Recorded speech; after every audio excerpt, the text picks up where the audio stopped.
We are back.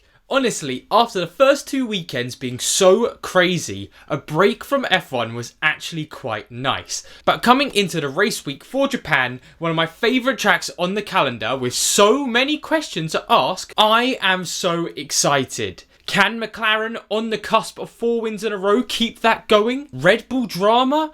Crazy hats? This is everything that you will need to know for the Japanese Grand Prix this weekend. So we'll start off with the important breaking news, and I have spoken about this in my second to last latest video about the Yuki Tsunoda Liam Lawson swap.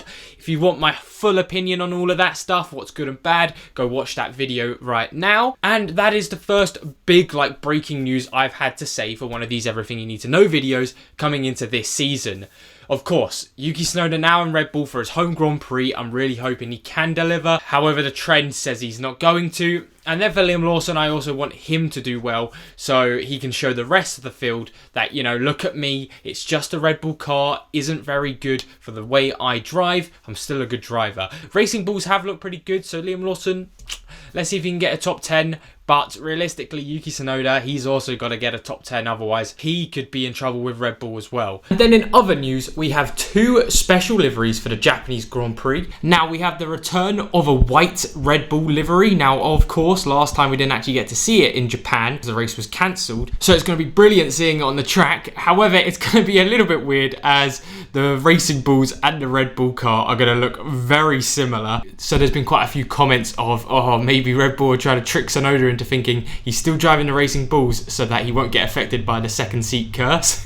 And then we also have a special livery from Haas where they have added some pink blossoms to their car, and might I say, this looks stunning. Hopefully they can carry on from a great China weekend to Japan this weekend. However, even if they do terrible, they're going to be driving in style, so I'm going to be loving watching that go around the circuit. But we're going to find out extremely soon, so let's head over to some of the stats for the Japanese Grand Prix. So we'll start off with the most wins here, and that would be a now retired Michael Schumacher. Schumacher has 6 wins at this amazing circuit in 95, 97, 2000, 01, 02 and 04. However, like I mentioned, as he is retired, he cannot add to this tally. But the drivers who can are the likes of Lewis Hamilton, who has 4 wins to his name around Suzuka. But the more interesting one, which I'm quite excited to see, is Max Verstappen on 3 race wins here. And what makes it interesting is because all 3 of these wins came in the last 3 seasons. So Verstappen has a race winning streak of 3 seasons here.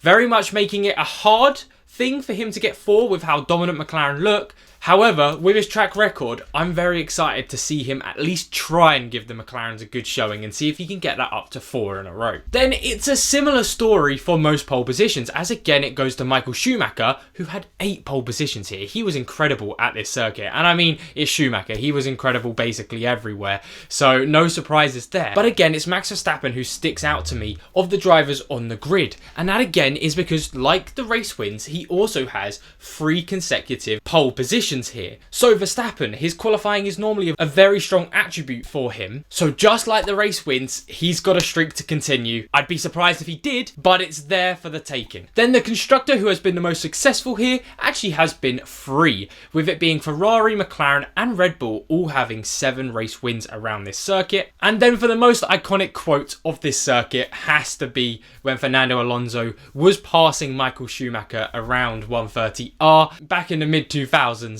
Where he would state, "I knew he would hit the brakes. He has a wife and 2 kids at home." A brilliant moment. There's been so many iconic moments at this track as well. Senna and Prost, to say the least. So hey, let's see if we can get our first Norris Piastri moment. That would be quite interesting. And then finally on the stats, we have the overtakes last season, and we had 48 round here, which bear in mind is only around 4 or 5 less overtakes than it was in the Chinese Grand Prix in 2024. And that had a sprint race weekend. So Japan, it's quite easy to overtake on. There is only 1 DRS zone, but with the start straight and the back straight, there's plenty of spaces to go for overtake. And even if you dive it down the hairpin, you can get quite lucky there. But now let's head over to some of the important information for the sessions. So heading into Japan, it again is a normal race weekend. It's not a sprint race weekend like China. So we will have 3 practice sessions, a qualifying session and a race on the Sunday. Now, 2 of these practice sessions will be on on the Friday, so keep an eye on them, with one practice in the morning before the qualifying on Saturday as well. And if you do not like watching the practices too much and you just want one to look at for importance, especially in qualifying, it would be FP2, as this is normally when they do their quali runs. However, if you want to see a bit more about the race pace, that would be FP3. So pick and choose which ones you want to watch. I'll most likely be watching them all. But with this out of the way, let's head over to your weatherman, ZachGP. Good morning, Japan. This is your weatherman, ZachGP. And after a dry Chinese Grand Prix, will we be as lucky this time out? On Friday and Saturday, it looks as if there will be clear skies ahead with a high of around 15 to 16 degrees Celsius, potentially with lows of around 5 degrees as well. So it won't be the hottest of tracks. However, it doesn't look like there's rain for the practice or qualifying. But the same cannot be said for Sunday. Oh, and by the way, this annoyed me a little bit because I recorded the fan app video on Saturday, and when I had a look at the weather, I know it was a week away, but it was the best I could go off, is that there wasn't going to be rain. And of course, then the video gets published, and now we're looking at it now, and the rain's just going up and up and up on the charts. Which has made me look like a fool. But like I said, don't be surprised if we see some rain in Japan. Now, for now, it is still saying it could potentially be in the morning. However, with the precipitation percentage area just going up and up and up, I would not be surprised if we get to Friday or Saturday and it's almost 100% chance of rain. So you might be needing one of these bad boys if you're at the circuit. And my God, F1 could be getting crazy once again. We can't catch a break. I mean, this is brilliant. Imagine we have another chaotic race, 3 out of 3. And I know China wasn't the most exciting, but after the race, DSQs made it crazy. This would be the best start to the season, I think I can remember. But anyway, that is all on the weather report for the Japanese Grand Prix weekend. So back to you in the studio, ZachGP. Thank you very much, weatherman. And now it's time for a little break from the Japanese Grand Prix weekend, and let's have a look at Zach's top 5 things that happened in the Chinese Grand Prix, and I'll give you a little showdown. At number 5, maybe it shouldn't be at number 5, it should be a bit higher, but Ocon, P5, number 5, it works out. What an achievement for him. It almost puts Haas ahead of Ferrari in the standings. It puts them up to 6th in the Constructors. My God, considering how bad Australia looked, Ocon, what a brilliant drive. For me, he was my driver of the day. Now, there was quite a few it could have been. It wasn't bloody Antonelli. I'll get onto that. But Ocon for me, driver of the day. What a fantastic drive. Now we've just got to make sure he doesn't get close to that podium again, because I don't know if I can deal with another Monaco GP moment. Esti on the podium, baby! Definitely showing Haas why they brought him in. Number 4, and this has to be Norris's brake failure coming to the end of the Grand Prix. Now, it's a bit unknown when it fully started to become an issue. His brake pedal was going long and it started to get critical on the last 2 laps. And my God, you should have seen me. I was freaking out because obviously he was losing about 3 to 5 seconds a lap. And Russell, by the end of the race, was only about 1.5 seconds behind him. I'm just happy Norris finished the race. If it was an extra 1 lap, Norris would have been out.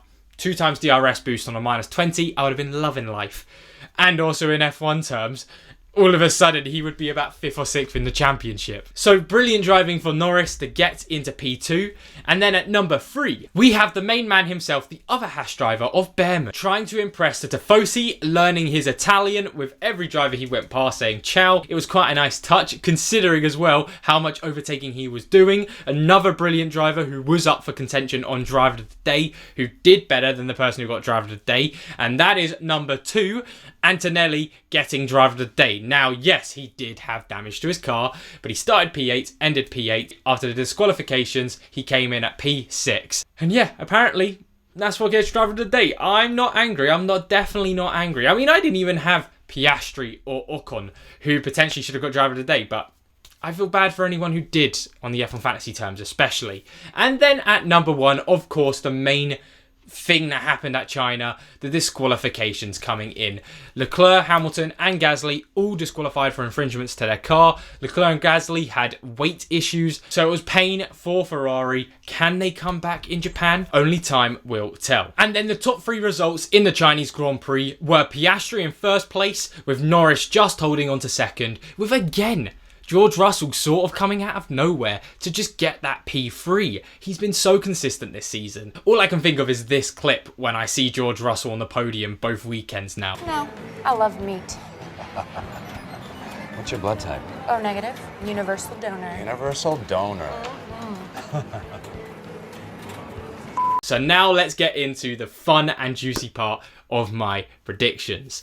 Now, for the forfeit prediction this weekend, I have talked about Verstappen quite a bit in this video, and he is going to be my forfeit for this weekend. So, if Verstappen does not get in the top 3 of the Japanese Grand Prix, because it's shown here, he's got that trend, I think he'll have the pace on the Mercedes and the Ferraris, I will listen to the Max Max Max Super Max song for 1 hour straight, raw dog it, looking into the camera, staring into the abyss for a full hour. So hopefully he doesn't, because I'd rather do something else for a full hour. I don't even know what I'd rather do, but just not that. But that is my big forfeit video. Verstappen doesn't get on the podium. Now for my actual predictions. In the top 3, my race winner. Now I've gone for Lando Norris in both Australia and China. And this time round, I'm going to switch it up. Oscar Piastri is my race winner for the Japanese Grand Prix. It's going to be exciting to see. Now with rain on the way, I think I might have actually preferred to have gone to Lando Norris just because of what happened in Australia. But we're going to stick with Oscar Piastri, with my top 3 being Piastri, Norris, Verstappen. Be a bit weird if my top 3 didn't have Verstappen after my big forfeit. And then in my final place position, what I thought was going to be easy money for the rest of the season, considering how bad Haas were in Australia, I put Behrman, but I think a little bit of easier money may actually now be on Bortoletto. That Sauber was still not good in China, so it looks like Sauber will be the team that is basically off of it throughout most of the season at all the circuits. So Bortoletto has to go there. Bear in mind, I'm not keeping account on DNFs, so it gets a little bit iffy, but if Bortoletto DNFs and he's not the first DNF, it doesn't count. But yeah, Bortoletto to be last place in Japan. And then finally, for the best of the rest, basically excluding all of the top 4 teams, I have gone with Alex Albon this weekend. He has really shown why Williams keep him around this season. He has basically solely got them into that P4 in the standings right now. Do I think they'll keep that? No, but they're definitely looking good for P5 in the standings this season if Racing Bulls keep on screwing up their strategies. And for me, from what we're seeing, Alex Albon, he's going to be the best of the rest. Now, I've just got to hope he can get through that lap 1, as he tends to crash out on lap 1.